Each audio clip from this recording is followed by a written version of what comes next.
तुम बस पढ़ाई करो बेटा। ये फेसबुक, व्हाट्सएप, इंस्टा और पबजी को आग लगाओ। और मैं तो कहता हूँ बेटा इस मोबाइल को ही फेंक दो। मम्मी पापा की ये डांट सुनकर आप परेशान हो चुके हैं, है ना। वास्तव में आप पढ़ना तो चाहते हैं लेकिन मोबाइल की लत नहीं छूटती। क्या करें? आज आपको लाइफ को बैलेंस करना बताऊंगा, जिसमें आप मोबाइल भी चलाओ और स्टडी भी करो। क्योंकि आज आपको मैं देने वाला हूँ 5 smart life tips. Number 5, association. Mobile आप कब चलाते हो? या तो आप अकेले बैठे हो या फिर आप ऐसे लोगों के साथ बैठे हो जो पहले से ही मोबाइल चला रहे हैं। जब वो मोबाइल में अपना सर घुसा रहे हैं तो आप कहाँ पीछे रहने वाले हो। कहने का सीधा सा मतलब यह है कि आप जिन लोगों के साथ में रहते हैं उनकी आदतें धीरे धीरे आपके अंदर भी आने लगती है। आपने अपनी जिंदगी में कभी ना कभी यह महसूस जरूर किया होगा।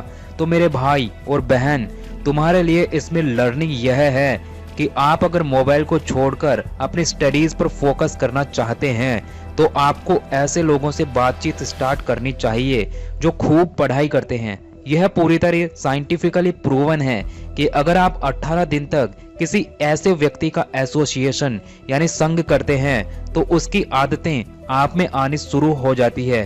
तो अगर आप भी एक स्मार्ट व्यक्ति बनना चाहते हैं तो आपको इस टिप को अपनी लाइफ में जरूर इम्प्लीमेंट करना चाहिए। Number 4, group study. Group study करने से आपका दिमाग एक्टिव रहता है, और वो इसलिए कि आपके आसपास वाले दोनों गोलू मोलू दोस्त कहीं आपसे ज्यादा मार्क्स ना ले आए। इस चक्कर में आपका दिमाग भी आपको चैलेंज करता है कि पढ़ ले बीसी, नहीं तो अपनी इज्जत के झंडे लहरा जाएंगे। चलो आपके दिमाग को क्लैरिटी देने के लिए मैं ग्रुप स्टडी करने के कुछ फायदे बताता हूँ। Number 1, eliminate procrastination. ये प्रोकास्टिनेशन को एलिमिनेट्स करता है।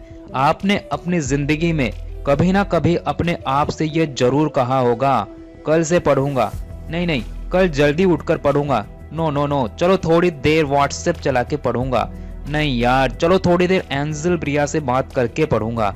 और इसी तरह के अलग अलग कांड आप रोज करते हो और इसी को बोलते हैं प्रोकास्टिनेशन करना। लेकिन जब आप ग्रुप स्टडीज करते हो तो ये प्रोकास्टिनेशन आप नहीं कर सकते, क्योंकि आपके आसपास वाले सारे दोस्त आपको अजीब सा महसूस करेंगे और आपका दिमाग ये काम करने के लिए आपको कहेगा भी नहीं। Number 2, help you learn faster. ये आपको जल्दी सीखने के लिए काफी ज्यादा इम्पोर्टेंट रोल प्ले करता है। ग्रुप स्टडीज में आपको कोई भी कंसेप्ट अच्छे से याद हो जाता है। क्यों? क्योंकि जब आपका कोई दोस्त आपको कुछ बताता है तो वो लॉन्ग टर्म मेमोरी के अंदर फिट हो जाता है और आप अपने दोस्त के जो माइंड सेट है उससे अपने माइंड सेट को रिलेट कर पाते हो। Number 3, falls in gaps in notes. आप अपने नोट्स दूसरे स्टूडेंट से मिलाकर अपने मिस्टेक्स भी सही कर सकते हैं। Number 4, sharpens your study skills. Group study में हम दूसरों को देखकर पढ़ने के नए नए तरीके सीख लेते हैं। Number 5, breakup monotony of studying alone. Group studies का सबसे बड़ा फायदा यही है कि आप बोरिंग फील नहीं करोगे। Number 6, communication skills improvement. जब आप कोई कंसेप्ट दूसरे दोस्त को समझाते हो तो आपकी कम्युनिकेशन स्किल्स भी इंप्रूव होती है। Number 3, teach someone else's. ज्ञान एक ऐसी चीज है जिसे आप जितना बांटोगे यह उतना ही बढ़ेगा। जी हाँ दोस्तों, अगर आपको भी स्मार्ट बनना है तो लोगों को सिखाना स्टार्ट कीजिए। अब मैं आपको बताता हूँ कि आपको सिखाना कैसे है। सबसे पहले आप उस टॉपिक को पढ़िए जो आपको बिल्कुल भी नहीं आता। एक बार पढ़िए, 2 बार पढ़िए, नहीं नहीं 5 बार कुल मिलाकर पढ़ लीजिएगा। तो ऐसे आप टॉपिक को पढ़िए और आप उस टॉपिक को किसी ऐसे इंसान को सिखा दीजिए जिसे वो टॉपिक बिल्कुल भी नहीं आता। अगर आपने उस टॉपिक को ठीक से समझा दिया तो आप समझ लेना कि आपके दिमाग में वह टॉपिक पूरी तरह से सेट हो गया है। बस आपको इसे कुछ दिनों के अंतराल में रिवाइज करते रहना है। आपने अपनी जिंदगी में किसी टीचर से क्लास जरूर ली होगी, तो क्या आपने नोट किया है उस टीचर को यह सारी चीजें कैसे याद रहती है? टीचर को इतनी सारी चीजें इसी कारण से याद रहती है क्योंकि उसने उस टॉपिक या सब्जेक्ट को हजारों बच्चों को न जाने कितनी बार समझाया होगा। अब कुछ लोग बोलेंगे, मैवन भाई बात तो तुमने 100% सही कही है, लेकिन आजकल लोगों में इतना ईगो है कि कोई मुझसे पढ़ना क्यों चाहेगा। यही सोच रहे हो ना तुम? हाँ, यस मैवन भाई, एग्जैक्टली यही सोच रहा हूँ, है ना? तो मेरे भाई तुम टेंशन मत लो, इसका एक ही सॉल्यूशन है कि तुम सेल्फ टॉक स्टार्ट करो और अपने आप को ही वो चीज सिखाना शुरू करो। धीरे धीरे आप पूरे क्लास में स्मार्ट और इंटेलिजेंट बनते जाओगे। क्लास की सारी लड़कियां तुमसे दोस्ती करना चाहेगी।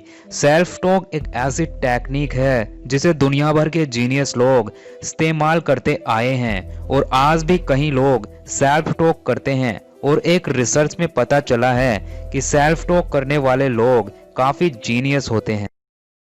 Number 2, test your self.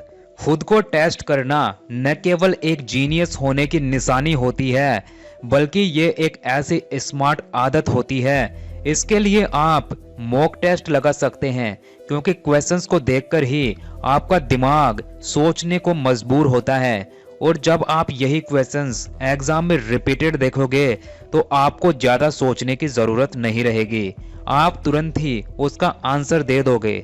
Imagine करो आप कहीं घूमने जाते हैं तो पहली बार आपको पता नहीं होता कि कौन सी गली किधर है, कौन सी शॉप किधर है, कहां पर क्या मिलता है। परंतु जब आप दोबारा जाओगे तो आपको पता रहेगा कि कौन सी जगह पर क्या है। ओवरऑल कहने का मतलब ये है कि आप किसी भी टॉपिक का रिवीजन जरूर करें, क्योंकि एक बार हम जिस चीज को पढ़ते हैं वह हमारी शॉर्ट टाइम मेमोरी में जाता है। उसे लॉन्ग टर्म मेमोरी में कन्वर्ट करने के लिए आपको उसे बार बार रिवाइज करना पड़ेगा। एक बार इमेजिन करके देखो कि जब कोई गाड़ी वाला किसी को टक्कर मारकर भाग रहा होता है तो आप उसके नंबर एक बार देखने के बाद में अपने मन में बार बार बोलते हो ताकि आप भूल न जाओ। जैसे UP36 DRXYZ, UP36 DRXYZ, UP36 DRXYZ। यह एक्सपीरियंस आपने एग्जाम वाले दिन या उससे एक दिन पहले जरूर महसूस किया होगा। हाँ मैवन भाई, मैं तो पक्का रट्टा मार था। अब आपके लिए इसमें लर्निंग यह है कि आपको बार बार रिवीजन करके उस टॉपिक का मास्टर बनना है। नंबर 1, टेक ब्रेन फूड और हेल्दी फूड। हम जैसा खाना खाते हैं उस खाने का प्रभाव सीधा हमारे मन और दिमाग पर भी पड़ता है, इसलिए हमेशा हेल्दी फूड लें। जंक फूड को आप अवॉइड करें और अपना जो ब्रेकफास्ट है उसे थोड़ा हैवी रखें और दोपहर में मीडियम पेट भरकर खाना खाएं, रात में उससे थोड़ा सा कम खाएं। अपने आप को मोटिवेट रखें और इसके लिए आप मैवन ट्यूब का इस्तेमाल कर सकते हैं। अब आपके लिए एक बोनस टिप यह है कि never collect too much study material. आपको बहुत ज़्यादा स्टडी मटेरियल इकट्ठा नहीं करना है। 10 किताब अलग अलग ऑथर की पढ़ने से बेहतर है कि आप एक ही किताब को 10 बार पढ़ ले। और वैसे भी जब हम बहुत सारा स्टडी मटेरियल इकट्ठा कर लेते हैं तो ऑटोमेटिकली हमारा ब्रेन बिल्कुल बोरिंग होने लगता है और हम पूरी तरह से मोनोटोनस फील करने लगते हैं। फिलहाल आप मुझे कमेंट करके ज़रूर बताना कि आप इनमें से कौन सी टिप्स को पहले से ही फॉलो करते आए हैं। और इसी तरह की वीडियोस देखने के लिए मैवन ट्यूब को सब्सक्राइब करना बिल्कुल भी मत भूलना।